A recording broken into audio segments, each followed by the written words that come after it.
un traiteur. Elle est sérieuse là? Coucou tout le monde. Alors, je sais que ça fait longtemps que j'ai pas fait de vidéo.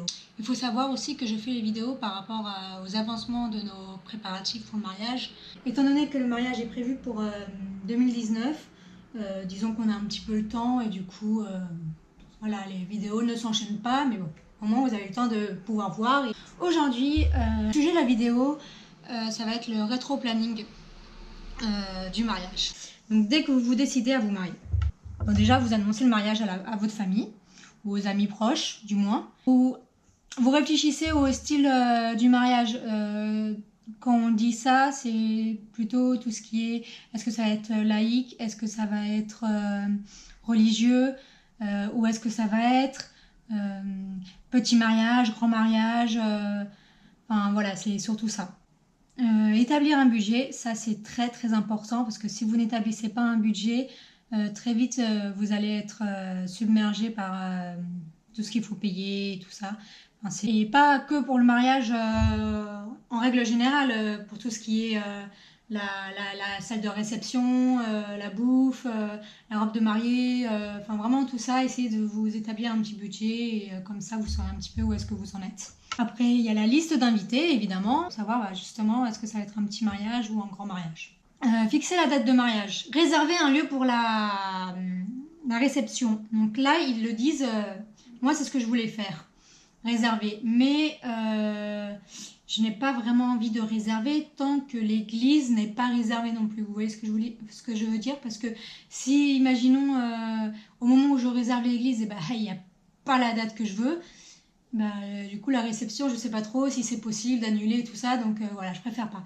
Donc ça je vais le mettre en même temps que la réservation de l'église, tout simplement.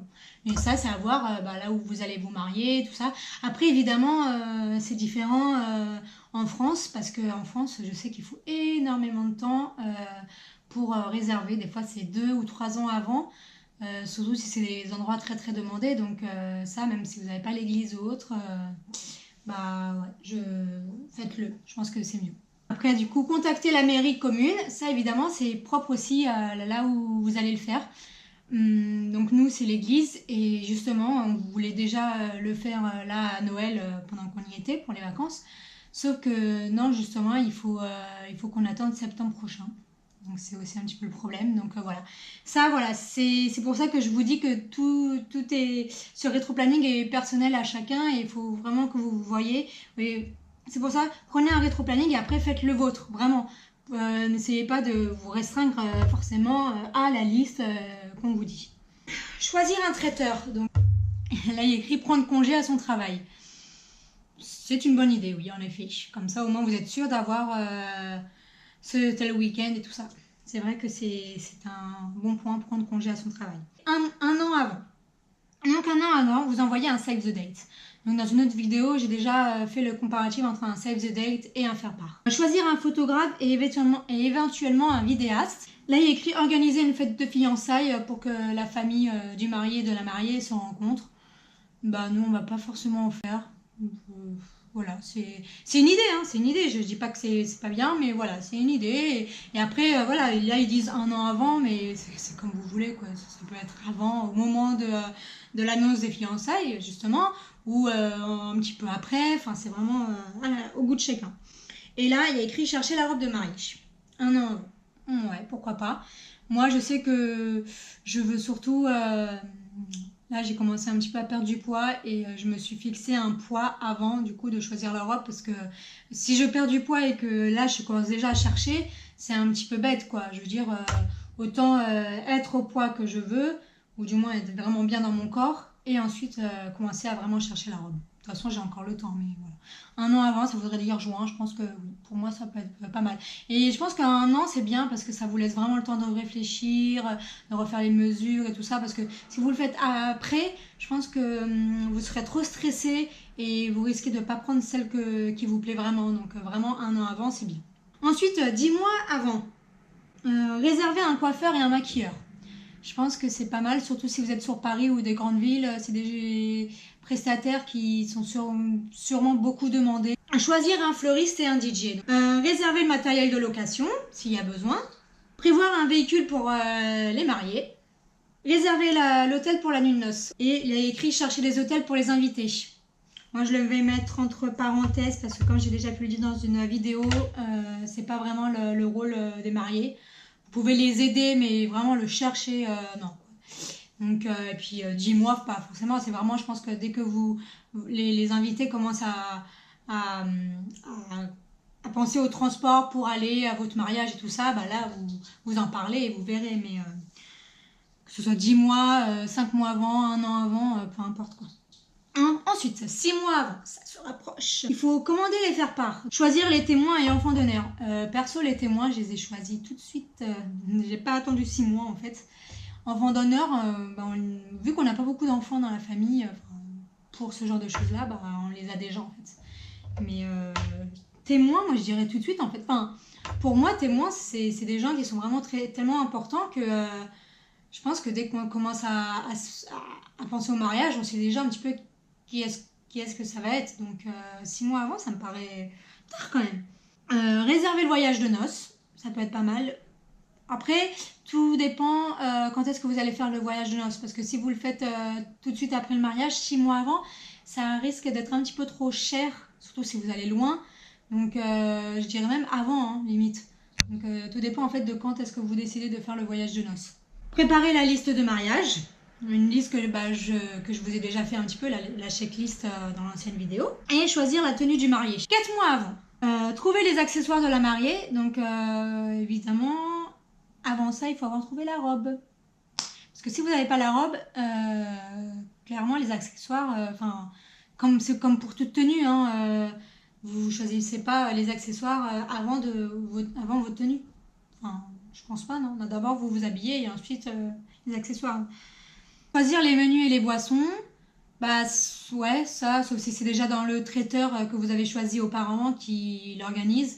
Commander les cadeaux des invités. Là, il écrit prévoir les passeports, visas et vaccins pour le voyage de noces en fonction de là où vous allez. Et c'est une très bonne idée, c'est vrai. Parce que je pense qu'on est tellement débordé par le mariage qu'en fait, on peut très vite être débordé et oublier le voyage de noces et tout ce qui est important pour le voyage. Acheter les alliances, c'est pas mal, c'est vrai. 4 mois avant, mais ça peut être avant ou après, non, je pense pas parce que ça risque d'être trop juste. Mais ça peut être largement avant, je pense. Hein. C'est vraiment, même pendant les soldes et tout ça, je pense que ça peut être pas mal. Quoi. Donc, vraiment, 4 mois avant, mais pas après en tout cas. Ça, c'est sûr, pas après. Choisir un pâtissier pour le gâteau. Prévoir les babysitters ou les animations, évidemment, pour les enfants. Prévoir la décoration de la réception. Contacter un notaire pour éventuellement un contrat de mariage. C'est très très bien, ça, c'est vrai. C'est vrai, c'est vrai. Le notaire. Ça, après, je pourrais pas vous dire si 4 mois, c'est bien avant ou pas. Mais je pense que c'est bien parce que 3 mois après, avant les 3 mois, vous allez devoir faire tous les papiers de ça pour l'église. Donc c'est vrai que le notaire, 1 mois avant, c'est bien. Au moins, vous n'avez pas tous les papiers à faire d'un coup. 3 mois. Envoyer les faire-part. Pareil, tout dépend. Parce que nous, on va pas envoyer les faire-part 3 mois avant. Ça, c'est clair. Parce que déjà, on va envoyer les save the date en septembre. Donc dès qu'on va savoir pour l'église. Et je pense que...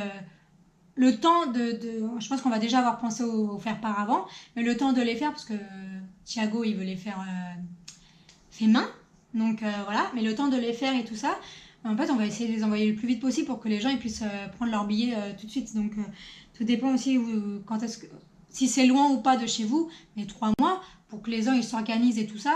Voilà. Ou alors vous dites bien sur le save the date aux gens quand ils vont le recevoir qu'ils peuvent déjà prendre leur billet ou le billet de train, le logement et tout ça. Hein. Parce que sinon 3 mois, voilà. Prévoir la décoration de la voiture et du lieu de cérémonie. Trouver les musiques pour la réception. Moi je suis déjà en fait un petit peu en train de le faire. Donc voilà, après évidemment, je pense que vous pouvez déjà un petit peu commencer à le faire dès que vous avez choisi votre DJ. Vérifier les tenues de cortège d'honneur, donc ouais, tout ce qui est demoiselle d'honneur et tout ça. Et imprimer les menus, les livrets de messe, marque-plate et tout ça, si vous souhaitez en faire. Ensuite, 1 mois avant, il faut essayer les coiffures et le maquillage. Et encore, moi je pense que je le ferai 2 mois avant ou un petit peu avant, parce que 1 mois, imagine que t'es pas satisfaite et tout ça, pour te retrouver une autre idée, ou même si t'es pas satisfaite de la coiffeuse ou autre. 1 mois, c'est juste pour retomber sur tes pattes, quoi. Donc après, il faut essayer la robe avec toutes les retouches. Oui, parce que si t'as maigri, si t'as grossi, tout ça entre-temps, c'est pas mal. Recontacter les invités qui n'ont pas encore répondu, parce qu'on sait tous qu'il y en a toujours, qui vont te dire on verra, voilà.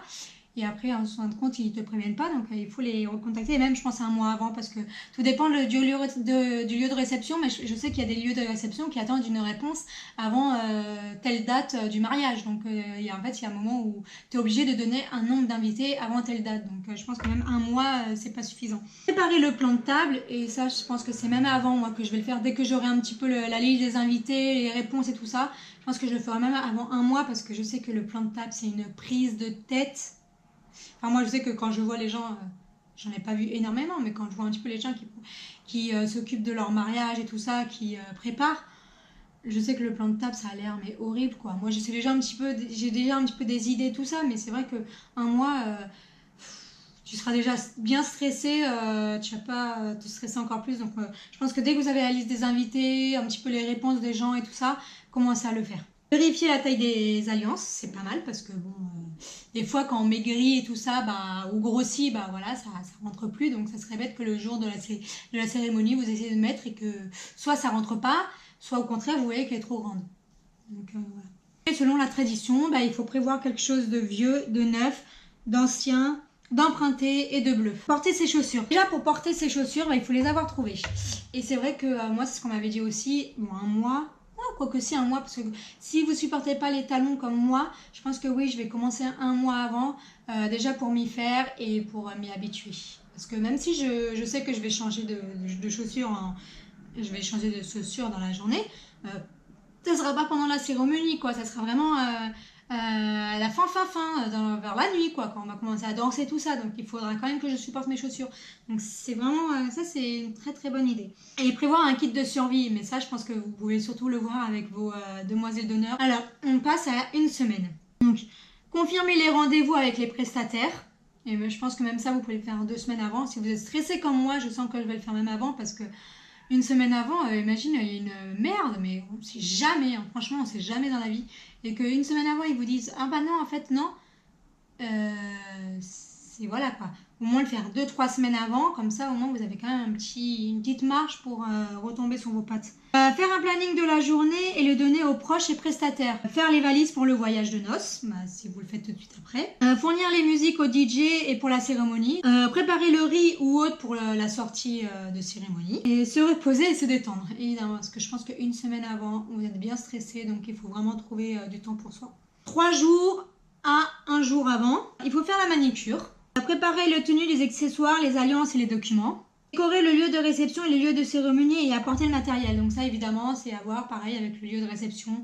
À partir de quand est-ce que vous pouvez décorer, à partir de quand est-ce que vous pouvez ramener du moins le matériel. Voilà, ça c'est pareil, c'est à voir avec le prestataire. Nettoyer et décorer la voiture. Et encore une fois, se reposer. Le jour J, alors il y a la coiffure, le maquillage. Enfiler la robe, profiter les sourires, évidemment. Ensuite, après le mariage, parce que évidemment, il y a l'avant le mariage, pendant le mariage et après, évidemment, toujours. Il faut récupérer le matériel de décoration, tout ce que vous avez pu emprunter. Régler les factures, évidemment, mais bon, ça après, c'est à voir avec tous les prestataires. Récupérer les photos et faire l'album. Voilà, donc ça, pareil. L'album, c'est soit le prestataire, le photographe qui vous le fait déjà, ou alors vous allez le faire, vous allez en faire un vous-même avec les photos des proches. Enfin, après, voilà, c'est comme c'est à vous de voir. Et voilà, donc la vidéo est terminée. Je vais vous faire un petit récap. Cette fois-ci, je ne vais pas faire le récap en dessous de la vidéo dans la chaîne d'infos parce que j'ai créé un blog.